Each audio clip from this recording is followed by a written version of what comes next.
entitled Jailbird Migration. I've always been interested in criminology and the criminal justice system, so I decided to delve more into the topic this year. To start, recidivism is an individual's relapse or continuance in a criminal behavior following release from prison or jail, usually within a 3 to 5 year period. So an individual is incarcerated, they're released into the outside world, while in the outside world they're charged and convicted of a new crime. Therefore, they're incarcerated again. This is recidivism. And I will discuss this more in depth later in the presentation. So I interned at the Central Virginia Regional Jail over the summer during the month of July for approximately 60 hours, and it's located in Orange County, Virginia. Throughout each internship day, I did several different tasks. On my first day, I took a tour of the jail, and I was impressed by the immense amount of technology used to help with security purposes.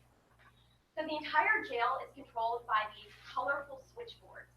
They unlock and open the doors throughout the jail to ensure the safety of both the employees and the inmates. In addition to taking a tour, I also reviewed incident reports, recreational sheets, and inmate request forms. So incident reports are information discussing the events and occurrences that happened the previous evening. And then inmate request forms are the means of communication between the inmates and the administrative physicians, which is interesting how the inmates can communicate with those at the higher level. So in addition to reviewing these reports, I also checked inmate mail. Inmates are allowed to communicate with the outside world via mail. However, before they receive this mail, it must be checked. So I had to wear gloves and I had to take apart the envelopes because there's this drug called Suboxone. Suboxone resembles a small sticky note that can be placed in the adhesive part of the envelope. So I have to make sure there's no conspicuous or illegal activity going on.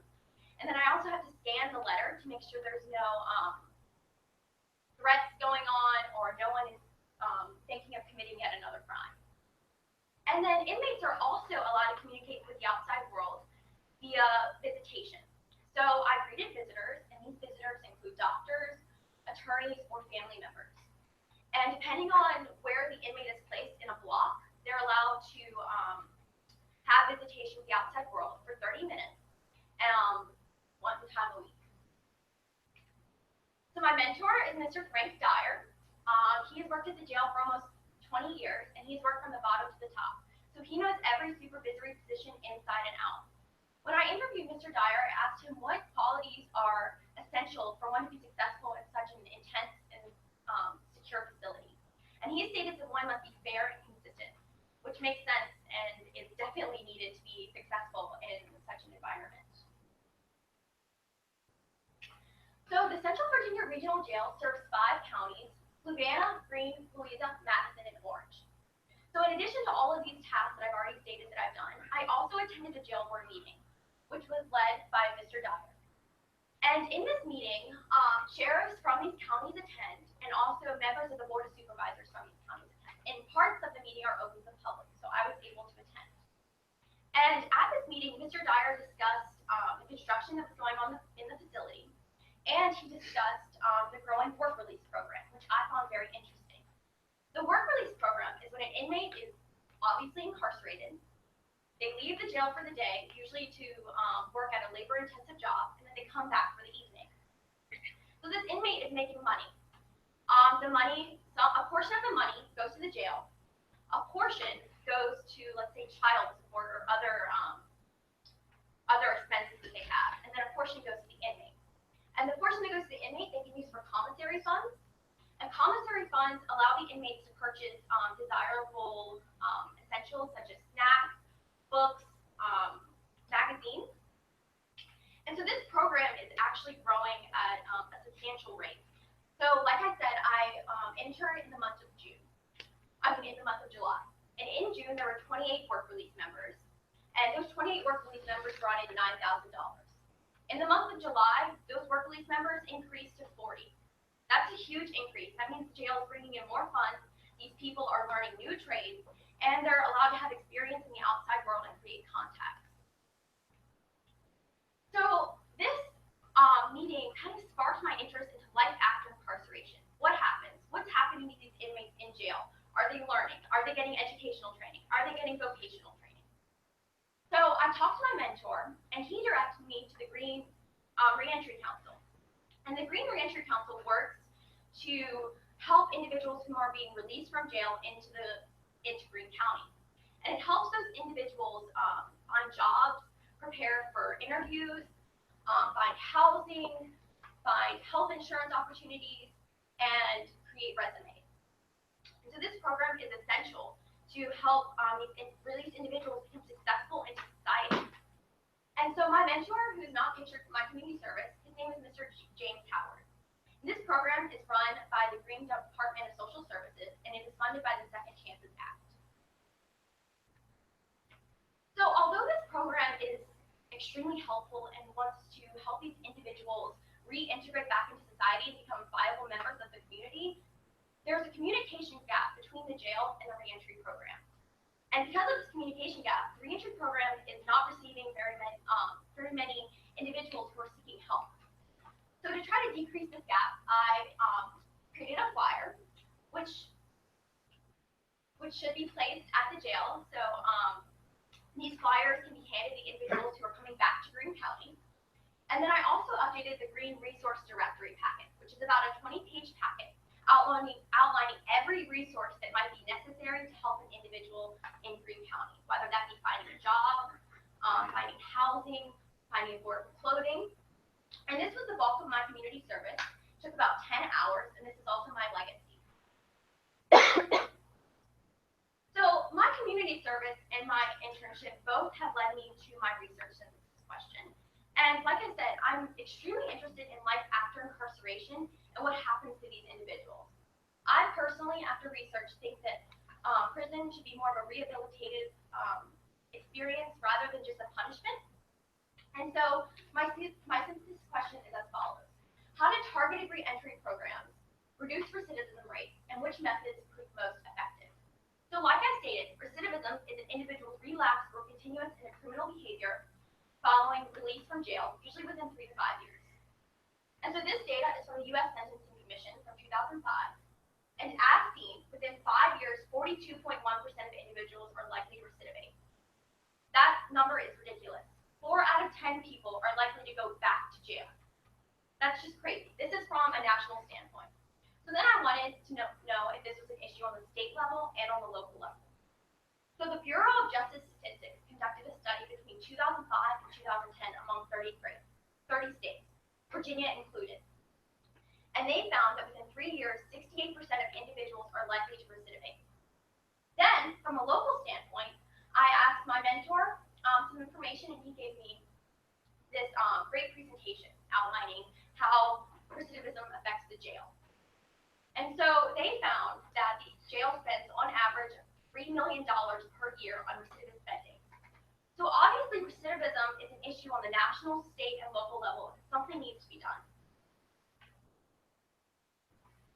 So then I looked at, well, what's affecting recidivism?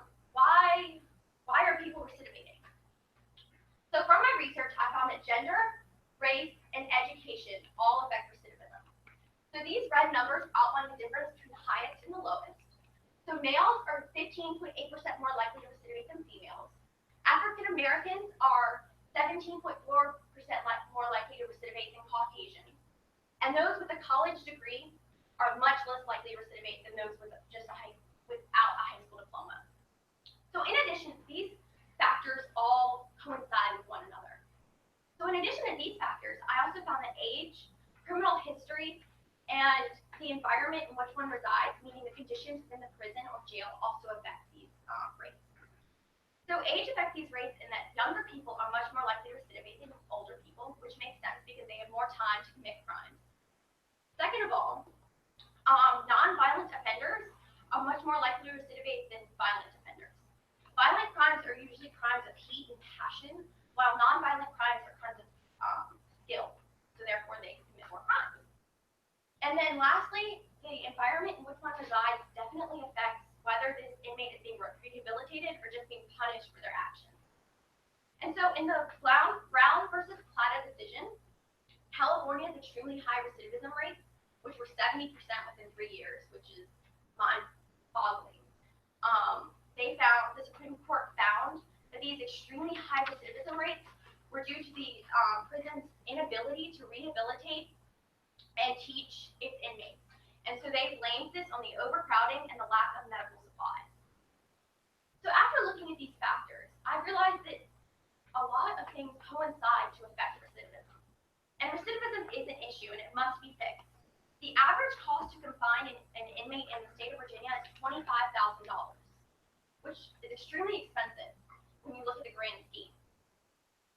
So if there's increased recidivism, then there's an increased inmate population, and there's an increased amount of funding that must be allocated toward these prisons. So to decrease the recidivism and thus decrease the funds allocated for these prisons, many states have compiled comprehensive reentry programs. These comprehensive reentry programs intertwine educational and vocational training, substance abuse programs, help for the mentally and physically handicapped, and individual and group counseling to help individuals change their way of cognitively thinking. So two states that definitely stood out to me were Michigan and Kansas. Michigan launched their reentry program in 2003, and this particular program allocates $50 million per year to the reentry. This sounds like a lot of money, but this is dispersed across the state. And so they target parolee, those likely of committing parole violations. And those likely committing of parole violations are calculated by their age, their criminal history, and their psychological report, which is done by classifications officers. And so with this $50 million, they subsidize employers who are willing to hire these parolees. They provide specialized housing with lots of rules and regulations, and they also provide transportation for these parolees to get from that house to their work and back.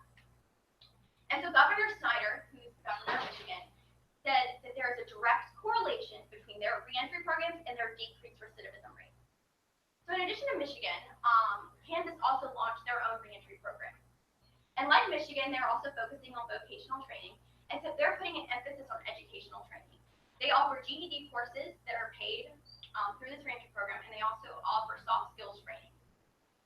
And Kansas has reported that there is, again, in fact, a direct correlation between decreased recidivism and this reentry program. So in conclusion, recidivism reduction is key for the United States. Recidivism just increases the prison population and increases the funds that must be allocated towards these prisons. These funds could be used for other things, and also these individuals are doing absolutely nothing in prison. They need to be active within the community. They need to be paying taxes. They need to have jobs. They need to be with their family. They need to be successful. There's no reason for them to keep on continuing to go into jail if they're violating their parole or stealing once again. So recidivism reduction is necessary to create a successful community full of diverse individuals. So in conclusion, I really enjoyed my internship, and I was actually very fascinated by my research. I had a lot of fun at my internship with Mr. Dyer, and I learned a lot through my community service project, and I found that I've changed my way of thinking about other individuals within the community. Instead of judging other people, we need to accept others and try to help them become as successful as possible. And at the beginning of the year, I was interested in law and medicine. So I decided to do my internship with law and take an anatomy and physiology course. And even though I really enjoyed my internship, I found that I'm more interested in medicine. So I plan on attending the University of Virginia and to study biological and health sciences with an emphasis on the pre-med track. And then I hope to attend the University of Virginia School of Medicine. I've become extremely fascinated with how the body responds to different stresses and how we maintain homeostasis, especially with response to nutrition, exercise, and overall well-being. Thank you. Are there any questions?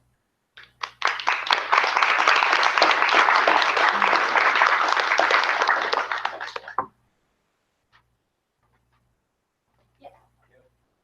I recently heard about a couple of programs where inmates are doing college study within the prison setting, or foreign colleges going in and they have a full degree program. Did you read anything about that? Yes, I have. Is there any data now about that impact on recidivism?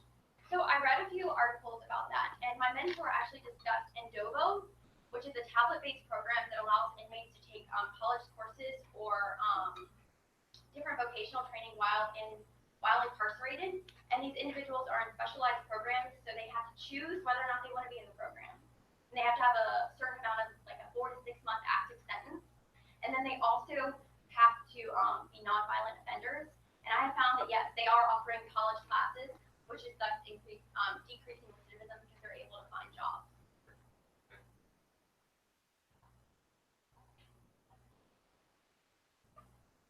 Any other questions?